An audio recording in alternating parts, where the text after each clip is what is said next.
जनता party परिवार के लोगों से मिलकर के मुझे अत्यंत प्रसन्नता भी है।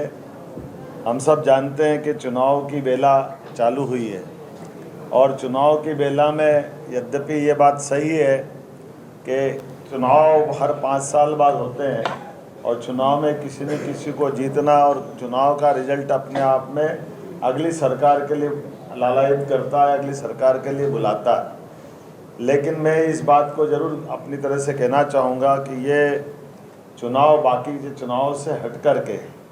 इस चुनाव में जिस ढंग से माननीय मोदी जी ने अपनी भूमिका रखी है, उस भूमिका को अगर पूरे देश के लोग देख रहे हैं, देश तो क्या दुनिया देख रही है। एक ऐसे व्यक्तित्व के नाते से मोदी जी चुनाव लड़ रहे हैं जिसको मैं अपनी भाषा में कहूँ कि उनको लड़ नहीं रहे, हम उनको लड़ा रहे हैं। हमारे पूरे देश की बेहतरी के लिए हम उनको ये मौका दे रहे हैं। उनके स्वयं के जीवन का इस चुनाव से एक ऐसा व्यक्ति जिसने अपने जीवन का क्षण क्षण इस देश के लिए बलिदान कर दिया, इस देश के लिए कुर्बान कर दिया। उनका स्वयं का अपना खुद का इस पद से उस पद से क्या संबंध। 2 बार वो प्रधानमंत्री बने, 3 बार वो गुजरात जैसे समर्थ आर्थिक दृष्टि से बहुत संपन्न राज्य के मुख्यमंत्री बने, लेकिन एक बहुत निश्चल भाव से, एक साधु स्वभाव से उनने अपना पूरा जीवन निष्कलंक बेदाग होकर के जिया। ये हम सब के लिए प्रेरणा की बात है। हम सब जानते हैं हमारे लिए तो परमात्मा की कृपा से ये भारत की संस्कृति सनातन संस्कृति के कारण जानी जाती। इसलिए जीवन के ऐसे कई उदाहरण हमारे भगवान राम के, भगवान कृष्ण के, उनके काल से भरे पड़े, जिसके कारण से भारत का नाम दुनिया में एक अलग प्रकार से जाना जाता है। मुझे इस बात की प्रसन्नता है। अभी और कोई मौका होगा तो लंबी बात करेंगे, लेकिन निर्वाचन की इस बेला में 10 साल का मूल्यांकन अगर मोदी जी का करेंगे तो जीवन के वो सब क्षेत्र के अंदर मोदी जी की सरकार का प्रभाव आया, जिसके लिए इतने बड़े देश में 10 साल की समय सीमा बहुत कम पड़ती है। लेकिन बहुत जल्दी हम इस बात को देख लेंगे कि 10 साल के अंदर 70 साल की समस्याओं का समाधान करके निकाल देना और पूरे देश को एकजुटता के साथ में रखना, ये अकेला कोई एक प्रधानमंत्री कर सकते हैं, वो श्रीमान यशस्वी नरेंद्र मोदी जी, जिनके कारण से आज हमारे ऐसे उलझे सुलझे प्रश्नों के उत्तर निकल कर के आए जिनके लिए कोई और सरकार होती तो उसको युगों लग जाते। मैं अपने तय कुछ उदाहरण देना चाहूँगा। जैसे नई शिक्षा नीति लेकर के आए, यद्यपि शिक्षा नीति इसके पहले 2 बार और आई। एक बार दोनों संयोग ऐसे रहे कि जिन बार शिक्षा नीति आई, लेकिन शिक्षा नीति में लॉर्ड मेकाले की शिक्षा नीति को बार बार रिपीट करने का प्रयास किया, लेकिन आमूल चूल परिवर्तन करते हुए शिक्षा से रोजगार का संबंध और शिक्षा से व्यक्ति के व्यक्तित्व निर्माण का संबंध, ये दोनों दृष्टिकोण से देखें, लेकिन उसकी सनातन से रास्ते के साथ गहरे जुड़ने का काम भी किया। मुझे इस बात की प्रसन्नता है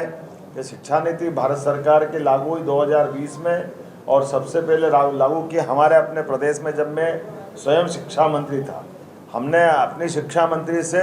जैसे अंग्रेज़ों के समय से लगा करके कांग्रेस के समय तक, कितना दुर्भाग्य की बात कहेंगे कि हमारे अपनी वर्णाक्षर या हमारी अपनी पाठ्यक्रम के अंदर सनातन धर्म की संस्कृति को लेकर के ऐसे कई उदाहरण थे जिन उदाहरण पे हमको गर्व हो सकता था। इसी प्रकार से जो उनने शासन के प्रबंध हाथ में लिए कि पाकिस्तान के आतंकवादी देश के अंदर आना बंद हो गए। हम सबकी जानकारी में है कि 2014 से 19 के बीच का टेन्योर के बाद से आज पूरे देश के अंदर एक भी घटना आतंकवादी नहीं हो रही, जिसका कारण सबसे बड़ा कोई है तो नरेंद्र मोदी है। धारा 370 से लगा करके राम मंदिर का उलझा मामला भी, आप बताइए केवल 5 साल के अंदर 70 साल से जो मामला उलझा हुआ था, क्योंकि कोर्ट कचहरी में बार बार सरकार अड़ंगे लगाती थी। ये कांग्रेस की सरकार थी जो भगवान के जन्म के प्रमाण मांगती थी, लेकिन आर्कियोलॉजी की सारी रिपोर्ट प्रस्तुत होने के बाद सुप्रीम कोर्ट ने दूध का दूध पानी का पानी कर दिया। और कहने वाले कहेंगे कि भाई तो सुप्रीम कोर्ट ने फैसला किया, सरकार ने क्या किया, लेकिन ये भूल जाते हैं कि सुप्रीम कोर्ट ने तो 3 तलाक के मामले में भी राजीव गांधी के समय फैसला कर दिया था, लेकिन राजीव गांधी के समय फैसला किए हुए को सुप्रीम कोर्ट के निर्णय को लागू करने में यहाँ नीचे सरकार में दम नहीं था और जान करके केवल मुस्लिम तुष्टीकरण के कारण से 3 तलाक के फैसले को बदल करके और सांप्रदायिक दृष्टि से देखते हुए बहनों को नर्क की जिंदगी में डाला है। मुझे खुशी है कि माननीय प्रधानमंत्री ने दूसरी बार जब सरकार बनाई तो न केवल 3 तलाक को दमदारी से सामने लगवाया, बल्कि धारा 370 जैसे उलझे हुए प्रश्न पर, जिसमें 40,000 से ज़्यादा लोगों के हत्याएं हो चुकी और कश्मीर के माध्यम से पूरा अपना देश अशांत रहता था, आज की स्थिति में वही याद करें उस समय जब कांग्रेस ने कहा खून की नदियाँ बह जाएगी,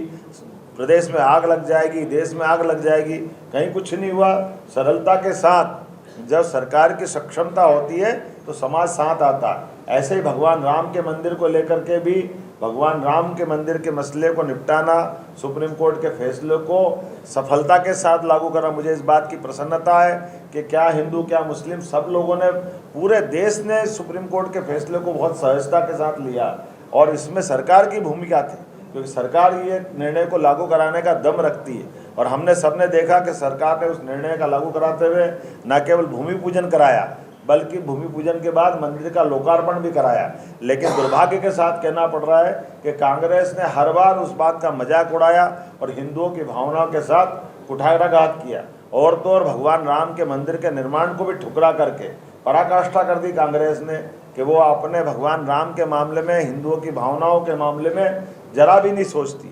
कोविड के खराब समय में भी जब टीके लगा गए तो थाली ताली बजाने वाले और पता नहीं क्या क्या बोला गया, लेकिन मुझे इस बात की प्रसन्नता है, कोई एक मसला बताऊं, इतने सारे मसले, इतने सारे मुद्दे माननीय मोदी जी के नेतृत्व में हल हुए हैं कि आज पूरे देश की धाक दुनिया में कहां से कहां पहुंच गई। 11वां नंबर की अर्थव्यवस्था से उठा करके 5वें नंबर की अर्थव्यवस्था में भारत आ जाके खड़ा हुआ है। और जिस धरती पे मैं हूँ, बिरसा मुंडा के जन्मस्थल पे कोई गया प्रधानमंत्री आज तक? पहली बार यशस्वी प्रधानमंत्री बिरसा मुंडा की धरती पे गए। और झारखंड तो वो धरती है जहाँ स्वर्गीय लालकृष्ण हमारे अटल बिहारी वाजपेयी जी ने इस राज्य को बनाने में बड़ी भूमिका अदा की थी। अदरवाइज यहाँ इस राज्य से जुड़े हुए पूर्व मुख्यमंत्री कहते थे कि ये असंभव है, ये हो नहीं सकता है, लेकिन झारखंड राज्य बना। झारखंड के बाद बिरसा मुंडा की और देश का पहली बार आदिवासी अंचल का व्यक्ति को राष्ट्रपति बना करके, और मेरे जैसे व्यक्ति ऐसे कई लोग हैं जिनके परिवार में कोई मंत्री नहीं, कोई विधायक नहीं, सांसद नहीं है, लेकिन मेरे जैसे व्यक्ति को भी एक इतने बड़े प्रदेश का मुख्यमंत्री बना करके संदेश दिया है कि हमारे यदुवंशी या कोई भी समाज जो जहां है, भारतीय जनता पार्टी सबका साथ सबका विकास खाली बोलती नहीं है, करके दिखा देती है।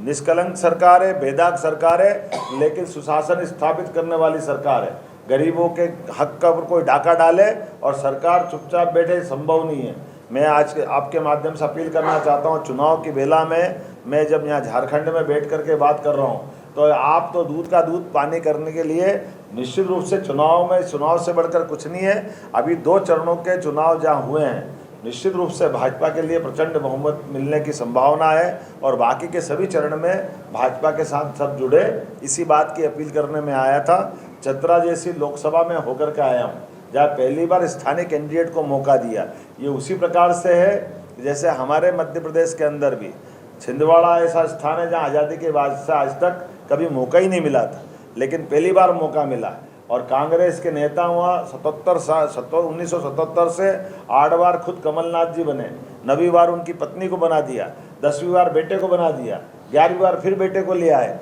हमने इसी बात की लड़ाई लड़ी कि ये जो परिवारवाद इसी को कहते हैं, लोकल नेतृत्व डेवलप नहीं होने दोगे तो बात नहीं चलेगी। मुझे इतनी ही बात कहना थी कि आज के इस अवसर पर मैं आप सबका अभिनंदन करता हूँ हमारे अपने आराध्य, लेकिन